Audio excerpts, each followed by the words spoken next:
Hello student. आज हम 12th का थर्ड चैप्टर स्टार्ट करेंगे और वो है ह्यूमन रिप्रोडक्शन, है ना। तो सबसे पहले हम ह्यूमन के बारे में थोड़ा सा जान लेते हैं। अगर ह्यूमन के केसेस में हम देखेंगे तो ह्यूमन क्या होता है, यूनिसेक्सुअल, है ना। यूनिसेक्सुअल कहने का मतलब आप समझ रहे हैं, एक बॉडी में ईदर मेल या फीमेल रिप्रोडक्टिव यूनिट होगा, है ना। दोनों में से कोई एक ही रिप्रोडक्टिव यूनिट होगा। इसके अलावा ये वीवी पेरस होता है ना। वीवी पेरस का मतलब क्या है, वीवी पेरस का मतलब है कि कंप्लीट बेबी का डेवलपमेंट जो होगा वो फीमेल के बॉडी के अंदर होगा, है ना। और उसके बाद ये जन्म लेगा, यानी कि बॉडी से बाहर आएगा। इसके बाद इसमें सेक्सुअल डाइमॉर्फिज्म होता है ना। सेक्सुअल डाइमॉर्फिज्म, सेक्सुअल डाइमॉर्फिज्म का मतलब क्या है। सेक्सुअल डाइमॉर्फिज्म का मतलब है कि मेल और फीमेल के बॉडी का स्ट्रक्चर एक दूसरे से डिफरेंट होता है ना। यानी कि मेल और फीमेल के बॉडी को आसानी से आइडेंटिफाई किया जा सकता है। क्लियर। तो तीन चीजें आपने देखा ह्यूमन के बारे में। ये क्या है, यूनिसेक्सुअल, यानी कि एक बॉडी में या तो मेल रिप्रोडक्टिव यूनिट होगा या फीमेल रिप्रोडक्टिव यूनिट। ये बेबी पेरस होंगे, यानी कि कंप्लीट एम्ब्रियोनिक डेवलपमेंट फीमेल के बॉडी के अंदर होगा। इसके बाद ये बेबी जन्म लेगा, है ना। इसके बाद इसमें सेक्सुअल डाइमॉर्फिज्म मीन्स इसमें मेल और फीमेल दोनों के स्ट्रक्चर्स जो होंगे या बॉडी को इजीली आइडेंटिफाई किया जा सकता है, पहचाना जा सकता है ना। अब देखिए, आप फर्स्ट चैप्टर में देखे थे कि कोई भी ऑर्गेनिज्म अगर सेक्सुअल रिप्रोडक्शन को परफॉर्म कर रहा है ना, तो इसमें होने वाले इवेंट्स को हम तीन पार्ट्स में डिवाइड करते हैं। First gametogenesis, second transfer of gamete, है ना। ये दोनों चीज़ें एक ही पार्ट्स में आता है। वो क्या है, प्री फर्टिलाइजेशन इवेंट्स, है ना। तो हम इस तरीके से डिवाइड कर सकते हैं, pre fertilization, fertilization and post fertilization. तो हमें ये समझना है कि प्री फर्टिलाइजेशन में क्या होता है। तो प्री फर्टिलाइजेशन में gametogenesis and transfer of gamete, fertilization का मतलब दोनों को आपस में जुड़ना, और पोस्ट फर्टिलाइजेशन का मतलब जाइगोट को एम्ब्रियो के फॉर्म में डेवलप होना, है ना। तो हमें इस चैप्टर के अंदर क्या पढ़ना है, कौन कौन से इंपॉर्टेंट टॉपिक्स हैं, हम उस पर आते हैं। सबसे पहले हम यहाँ देखेंगे गैमेटोजेनेसिस। क्लियर। गैमेटोजेनेसिस का मतलब समझ रहे हैं, स्पर्म या ओवम का बनना, है ना। तो मेल जो है वो क्या बनाएगा, स्पर्म बनाएगा, है ना। और फीमेल क्या बनाएगी, ये ओवम बनाएगी। क्लियर है। तो गैमेटोजेनेसिस का मतलब process of formation of sperm and ovum where male will form sperm while female will form ovum, है ना। तो मेल स्पर्म बनाएगा या फीमेल ओवम बनाएगा, और ये दोनों के बनने का प्रोसेस ही क्या कहलाएगा, गैमेटोजेनेसिस।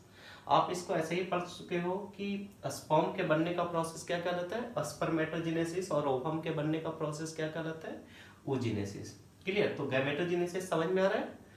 इसके बाद क्या है, इंसेमिनेशन। तो गैमेटोजेनेसिस के बाद आपको पता है कि होता है ट्रांसफर ऑफ गैमेट, मतलब दोनों गैमेट को एक दूसरे के नजदीक पहुंचना, है ना। तो फ्लावरिंग प्लांट के केसेस में हम क्या देख रहे थे, यहाँ पर पॉलिनेशन हो रहा था, उसके बाद गैमेट पहुंच पा रहा था, है ना।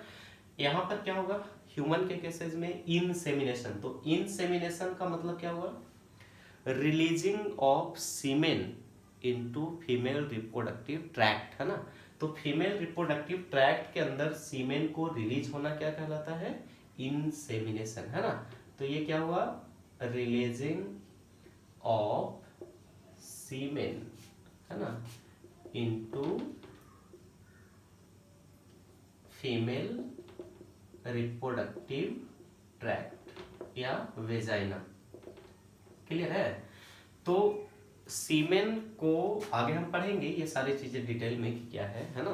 तो सीमेन को वेजाइना के अंदर रिलीज होना क्या कहलाता है, इंसेमिनेशन। और इंसेमिनेशन से ही क्या होगा, गैमेट का ट्रांसफर होगा, यानी कि मेल गैमेट फीमेल गैमेट के कांटेक्ट तक आएंगे। तो इसके लिए क्या परफॉर्म होगा जी, इंसेमिनेशन, है ना। अब देखो, गैमेटोजेनेसिस हो चुका, यानी कि स्पर्म और ओवम बन चुके। क्लियर। इंसेमिनेशन यानी कि सीमेन जिसमें स्पर्म होता है वो रिलीज हो चुका कहाँ, फीमेल रिप्रोडक्टिव ट्रैक्ट में, और वहां से वो ओवम के नजदीक पहुंच चुका। क्लियर। अब ओवम के नजदीक पहुंच चुका तो उसमें क्या होगा जी, फर्टिलाइजेशन। फर्टिलाइजेशन का मतलब स्पर्म और ओवम को फ्यूज होकर किसका फॉर्मेशन करना, जाइगोट का, है ना। तो इसके बारे में और डिटेल से हम जानेंगे कि स्पर्म या ओवम कैसे आपस में फ्यूज होकर जाइगोट का फॉर्मेशन करते हैं। इसके बाद है इम्प्लांटेशन। क्लियर। तो फर्टिलाइजेशन के बाद इम्प्लांटेशन क्या हुआ, हमने तो फर्स्ट चैप्टर में सेक्सुअल रिप्रोडक्शन में ऐसा कोई चीज आया नहीं था इम्प्लांटेशन, है ना। तो इम्प्लांटेशन क्या होता है समझिए इसको। जैसे मान लीजिए ये फीमेल रिप्रोडक्टिव स्ट्रक्चर है ह्यूमन के केसेस में, है ना। इस तरह से ये फैलोपियन ट्यूब है, इस तरह से फैलोपियन ट्यूब है ना। और इस जगह पर इस तरह से ओवरी है, ये लोकेशन सर्विक्स है, ये वेजाइना है ना। तो सेक्सुअल इंटरकोर्स के समय ये वेजाइनल ट्यूब में ही सीमेन रिलीज होते हैं। क्लियर। अब रिलीज होने के बाद ये सीमेन कहाँ आएगा, तो इस ट्रैक से ये आएगा यूटेरस के अंदर, और यूटेरस से ये जाएगा फैलोपियन ट्यूब के अंदर। इस ओवरी से ओवम रिलीज होंगे, ओवम भी आएंगे फैलोपियन ट्यूब के अंदर, और यहीं पे स्पर्म और ओवम फ्यूज होगा। तो फ्यूज होने के बाद किसका फॉर्मेशन होगा, जाइगोट का। क्लियर। क्या बनेगा जी, जाइगोट। अब देखो, तो ये तो आपने देख लिया फर्टिलाइजेशन यानी कि जाइगोट का फॉर्मेशन होगा। इसके बाद आता है इम्प्लांटेशन। तो इम्प्लांटेशन क्या है, ये जाइगोट बनने के बाद इसमें डिवीजन स्टार्ट होगा, है ना। और डिवीजन स्टार्ट होने से इसमें नंबर ऑफ सेल बढ़ते जाएंगे। जब उसमें 16, 32 इस तरह से नंबर ऑफ सेल ज़्यादा हो जाएगा तो एक स्ट्रक्चर बनकर तैयार होता है जिसे हम कहते हैं ब्लास्टोसिस्ट। क्लियर। क्या कहते हैं, ब्लास्टोसिस्ट। और वो ब्लास्टोसिस्ट क्या होता है, यूटेरस के सबसे अंदर का लेयर, है ना, सबसे अंदर के लेयर को इंडोमेट्रियम कहते हैं। क्या कहते हैं इसको, इंडोमेट्रियम, है ना। तो सबसे अंदर के लेयर यानी कि इंडोमेट्रियम के साथ ही आकर के ब्लास्टोसिस्ट जुड़ जाएगा। क्लियर। तो इस ब्लास्टोसिस्ट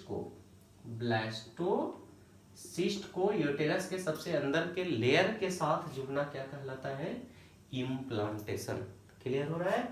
गैमेटोजेनेसिस में स्पर्म और ओवम का बनना, इंसेमिनेशन का मतलब सीमेन जिसमें स्पर्म भी है ना। इस सीमेन को कहाँ रिलीज होना, फीमेल रिप्रोडक्टिव ट्रैक्ट में। फर्टिलाइजेशन मीन्स दोनों स्पर्म और ओवम को जुड़कर जाइगोट का फॉर्मेशन करना। इम्प्लांटेशन यानी कि जाइगोट में डिवीजन होने से एक स्ट्रक्चर बनता है जिसको हम ब्लास्टोसिस्ट कहते हैं। उस ब्लास्टोसिस्ट को यूटेरस के वॉल के साथ सबसे अंदर वाले लेयर यानी कि इंडोमेट्रियम के साथ जुड़ना क्या कहलाता है, इम्प्लांटेशन। तो ये भी चीजें हम जानेंगे। इसके बाद है जेस्टेशन। जब ये इम्प्लांटेशन हो गया इसके बाद क्या होगा जी, इसके बाद एम्ब्रियोनिक डेवलपमेंट होगा, है ना। तो जेस्टेशन में क्या होगा, एम्ब्रियोनिक या एम्ब्रियोजेनेसिस हम कह सकते हैं। क्लियर। यानी कि कंप्लीट एम्ब्रियो का डेवलपमेंट जिस पीरियड में हो रहा है उस टोटल पीरियड को हम कहते हैं जेस्टेशन या जेस्टेशन पीरियड। क्लियर हो रहा है। जेस्टेशन पीरियड का मतलब it is a time period in which zygote developed into fully formed foetus, है ना।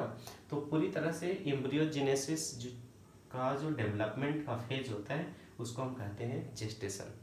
इसके बाद क्या होगा, पार्चुरेशन। जब वो बेबी पूरी तरह से डेवलप हो चुका है तो उसके बाद वो क्या होगा, तो वो यूटेरस में डेवलप हुआ। इसके बाद ये सर्विक्स है, ये वेजाइना है, और इसी के रास्ते ये बॉडी से बाहर आएगा, है ना।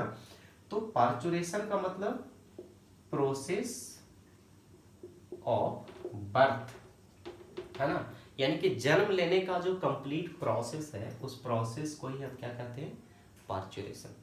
क्लियर हो रहा है ये चीजें। इसके बाद है लैक्टेशन, है ना। तो जब बेबी बर्थ हो गया तो इनिशियल स्टेज में उसको मिल्क फीड करवाए जाते हैं फीमेल के द्वारा, है ना। तो उसके लिए मिल्क का सेक्रेशन जरूरी है। तो लैक्टेशन का मतलब सेक्रेशन ऑफ मिल्क, है ना। तो जैसे ही बेबी बर्थ यानी कि पार्चुरेशन होता है उसके बाद फीमेल के ब्रेस्ट से मिल्क रिलीज होना स्टार्ट हो जाता है और उसे हम कहते हैं लैक्टेशन। तो इसमें आप सबने क्या देखा कि हमें क्या क्या चीज़ें पढ़नी है, gametogenesis, insemination, fertilization, implantation, gestation, parturition, lactation, है ना। तो ये तो इंपॉर्टेंट टॉपिक्स है जो हम इसके अंदर देखेंगे इस चैप्टर के अंदर, है ना। लेकिन ये सारा इवेंट्स हो कहाँ रहा है, ये सारा इवेंट्स परफॉर्म हो रहा है रिप्रोडक्टिव सिस्टम में, है ना। और आपको पता है कि ह्यूमन यूनिसेक्सुअल है, यानी कि इसमें मेल रिप्रोडक्टिव सिस्टम अलग है और फीमेल रिप्रोडक्टिव सिस्टम अलग है ना। तो हम बारी बारी से देखेंगे कि मेल रिप्रोडक्टिव सिस्टम में क्या क्या एक्टिविटीज परफॉर्म हो रहा है और फीमेल रिप्रोडक्टिव सिस्टम में क्या परफॉर्म हो रहा है ना। तो इसके बाद वाले लेक्चर में हम डिटेल से देखेंगे मेल रिप्रोडक्टिव सिस्टम के बारे में और फीमेल रिप्रोडक्टिव सिस्टम के बारे में, है ना।